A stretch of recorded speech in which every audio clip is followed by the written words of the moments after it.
They thought I was just a grieving old man who didn't know what he had. They were wrong. And before I tell you how I took back everything my wife spent 30 years protecting, I want you to hit that like button and subscribe to Revenge Nights. Because this story is going to stay with you. My name is Harold. I'm 67 years old, and I live in a house on a quiet street in Oakville, Ontario, about 40 minutes west of Toronto. My wife Dorothy and I moved here in 1991, the year our son was born. We chose this street because the maple trees on both sides made a canopy in the fall that Dorothy called the most Canadian thing she'd ever seen. She took a photo of it every October for 30 years. The last one she took was in 2023, 3 weeks before the doctors found the clot. She died on a Tuesday in November. She went peacefully, which people kept saying to me like it was supposed to help. Maybe it does for some people. For me, all I could think about was that she died on a Tuesday, and every Friday for as long as I could remember, she had left the house at 10 in the morning and come back by noon, and she never once told me where she went. I want to be clear about something. In 32 years of marriage, Dorothy and I had trust. Real trust, not the kind people perform in front of others. I never followed her, never asked her to explain herself. She was a grown woman. She was my partner, and if she wanted to drive somewhere on Friday mornings, that was her business. I told myself it was probably a coffee with a girlfriend or a walk along the lake she liked near Port Credit. I didn't ask. She didn't offer. And somehow, in the way of a long marriage, that silence became just another piece of furniture in our life together. Something neither of us noticed anymore. After she was buried, the house felt wrong in every room. Her reading glasses were still on the side table. Her mug with the chipped handle was still in the dish rack. I couldn't move anything. My son Warren came down from Bari the weekend after the funeral, and he brought his wife Cynthia, and the two of them sat in my kitchen with expressions I didn't fully understand at the time. Sympathetic on the surface. Something else underneath. Cynthia was the one who started talking about the house. She said it gently, the way people deliver things they've already decided. She said that a house like this in Oakville was a lot of responsibility for one person. She said the property taxes alone were nearly $8,000 a year. She said she and Warren had been talking, and they felt it made more sense, more practical sense, she said twice, for me to consider moving somewhere smaller. An apartment in Burlington, maybe, or one of those retirement communities in Hamilton. I sat there at my own kitchen table in the house where I had raised my son, and I listened to my daughter-in-law tell me, very gently, that I should leave. Warren didn't say much. He never did when Cynthia was in motion. He nodded in the right places and looked at the table in the other places, and I recognized in him the particular posture of a man who has already had this conversation at home and agreed to things he hasn't fully examined. I said I'd think about it. I didn't sleep that night. I lay in the bed Dorothy and I had shared for 25 years. We bought a new one when we moved, and then another one in 2010 when her back started bothering her. And I stared at the ceiling and I thought about the Fridays. 30 years of Fridays. 47 weeks a year, give or take the ones we were traveling or she was sick. That's something like 1,400 Fridays. 1,400 mornings she put on her coat and picked up her bag and drove somewhere and came home before lunch with nothing to show for it but a receipt she tucked into her coat pocket. I'd seen those receipts, not snooping. They'd just fallen out sometimes, or I'd find one in the laundry. They were always from a Tim Hortons on a street I didn't recognize. Just a coffee. Double, always. 47 years, and she never changed her order. There was a box on the shelf in her closet that she called her papers box. It was a pale green archival box, the kind you'd find in an office supply store, and she'd had it since before I knew her. She wasn't secretive about it exactly. It sat right there on the shelf, but she maintained it herself, and I understood without being told that it was hers. Bills, she said once when I asked. Old insurance things. I believed her. The night after Cynthia's conversation about the house, I got the box down. It wasn't bills. There were insurance documents, yes, and the deed to the house which I'd expected.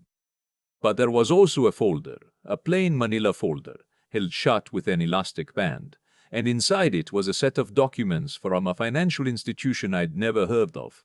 Not one of the big banks, a private wealth management firm in Mississauga. The account was in my name. Not Dorothy's name, not our names together. My name, Harold James Kowalski, and the balance on the most recent statement, dated October of 2023, just 6 weeks before she died, was $412,000. I sat on the floor of her closet and I read every page in that folder. Dorothy had opened the account in 1993. 2 years after we moved to Oakville. Warren was still a baby. I was working long hours at the manufacturing firm, and Dorothy was doing bookkeeping part-time from home for a few small businesses in the area.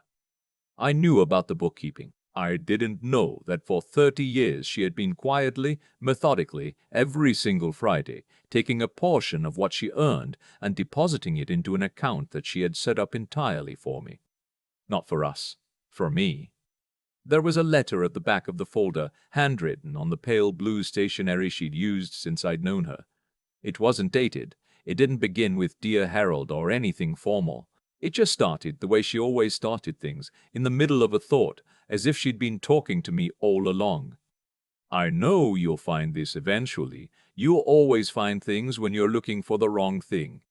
I set this up because I wanted you to have something that was yours alone, something no one could argue about or divide or attach conditions to. The world gets complicated when people die. I didn't want complicated for you. I wanted easy.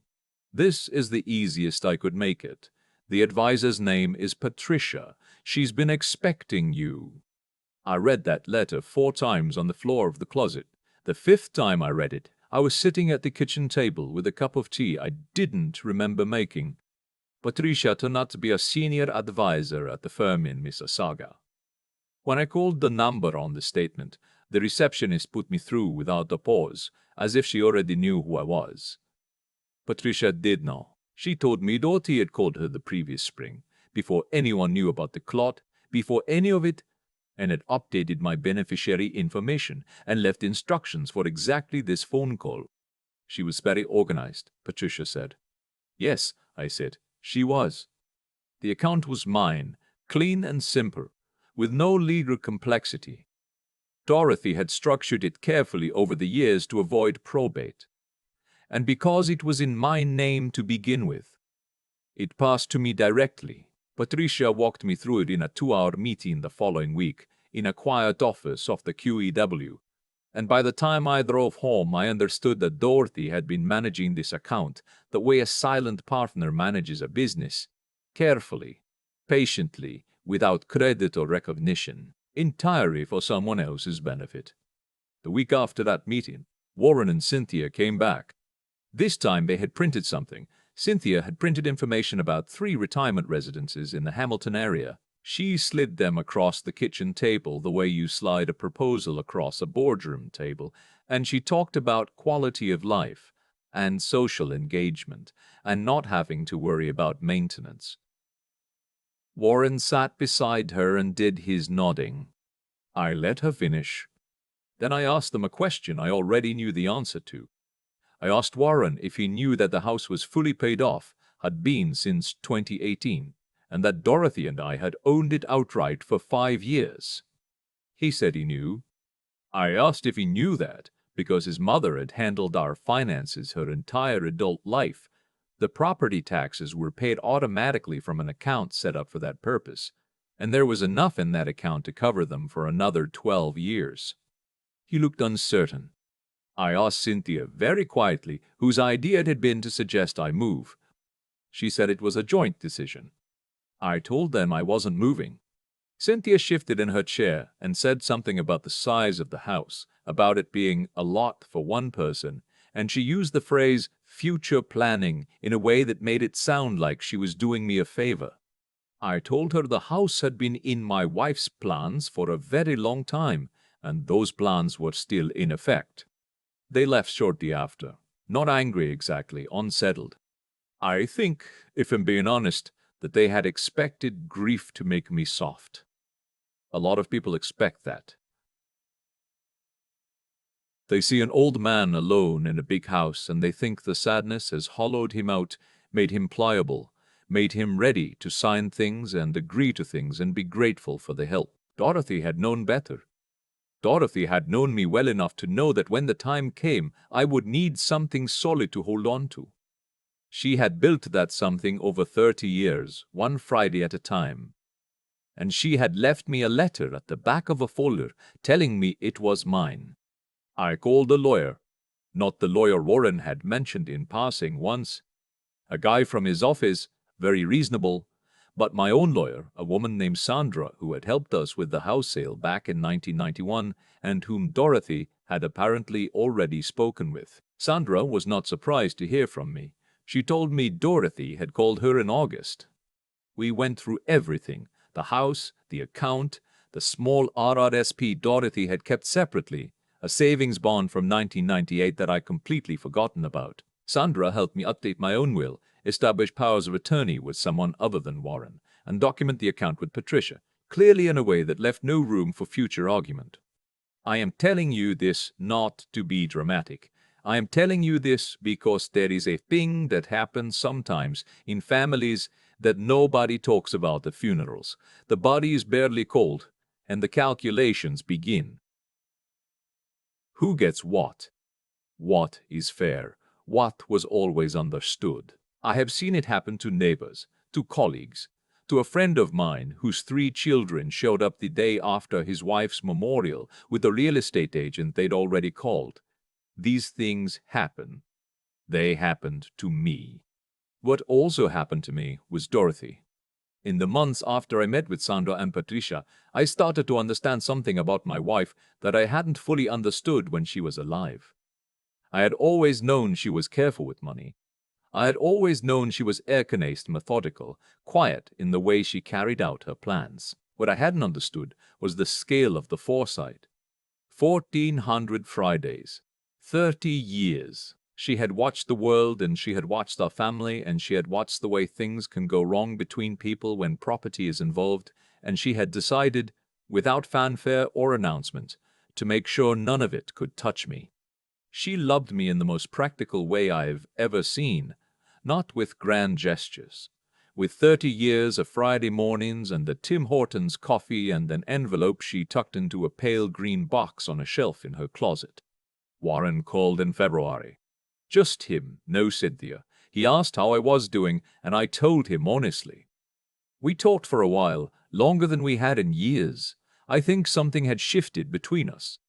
Something that needed to shift. I don't know how to explain it except to say that he sounded more like himself without her in the room, and I had things to say that I'd been holding for a while, and we said them. It wasn't easy. It also wasn't terrible. Families are complicated. I've never pretended otherwise. I still live on that street in Oakville. The maple trees did their thing again this October. I didn't take a photo because I'm not much for cameras, but I stood on the front porch for a long time, and I watched the light come through the leaves the way it does in the afternoon in early fall, that particular slant of gold that Dorothy called the most Canadian thing she'd ever seen. And I thought about a woman who drove somewhere every Friday for 30 years and never said a word about it, and who trusted me, trusted us enough to know that when I needed to understand, I would find my way to a green box on a closet shelf and read a letter she had written for me in the middle of a thought, as if we were still in the middle of a conversation that wasn't finished yet. We weren't. We're still not. She was the most prepared person I have ever known, and I was married to her for 32 years, and I didn't know the half of it. I know more now, and everything she left behind. The house, the account, the letter, the plan, it's all still here, still standing, just like she built it. I used to think the hardest part of losing someone was the silence they leave behind, the empty chair, the coffee mug still in the dish rack. But I was wrong. The hardest part is finding out after they're gone just how much they were doing for you without ever saying a word. Dorothy never asked for recognition. In 32 years, she never once said, "Look what I built," or "Look what I've been doing for you." She just did it. Every Friday, for 30 years, she drove to a firm in Mississauga and deposited a piece of herself into something she would never personally spend. That's not a small thing. That takes a kind of steadiness that most people never develop, a willingness to act on what's right without needing anyone to notice. I've thought a lot about what that takes. It takes character, first of all. Real character. Not the kind you perform when people are watching. Dorothy was the same person in private as she was in public. She handled money the way she handled everything, carefully, honestly, without shortcuts. When Cynthia sat at my kitchen table and tried to redirect my grief into a real estate decision, she was counting on me not having that same groundedness. She was counting on me being soft. Dory had spent 3 decades making sure I wouldn't be. It also takes clear thinking. Dorothy looked at the world as it actually was, not as she wished it to be. She understood that families get complicated around property. She'd seen it happen to people she knew. And instead of hoping for the best, she planned for the specific reality she expected. She found Patricia. She spoke to Sandra. She wrote a letter and put it at the back of a folder in a green box on a shelf where she knew I'd eventually find it. That's not luck. That's a mind that works carefully and doesn't flinch from uncomfortable truths. And then there's what it took to keep going. 1,400 Fridays, 30 winters, 30 springs, 30 falls with those maple trees doing their thing on our street. She never stopped. Not when money was tight. Not when life was hard. Not when there was probably something easier she could have done with that time. She kept going because she had decided to keep going, and that was enough for her. I think about Warren sometimes, and the version of events he almost let happen. I don't blame him entirely. It's easy to let someone else do the thinking for you, especially when they're confident and you're standing in your childhood home trying to figure out who you are now that your mother is gone. But there are consequences to stepping back from your own judgment. There are consequences to letting the loudest voice in the room make the decisions. He knows that now. I think he knew it then too, which is probably why he called me in February without Cynthia on the line. What I'm left with, sitting on this porch in October, watching the light come through those maples, is a simple thing. The people who act with integrity, quietly, consistently, without needing applause, tend to leave the world more solid than they found it. Dorothy left my world solid. Whatever comes next, I'm standing on ground she prepared. That's the only inheritance that really matters.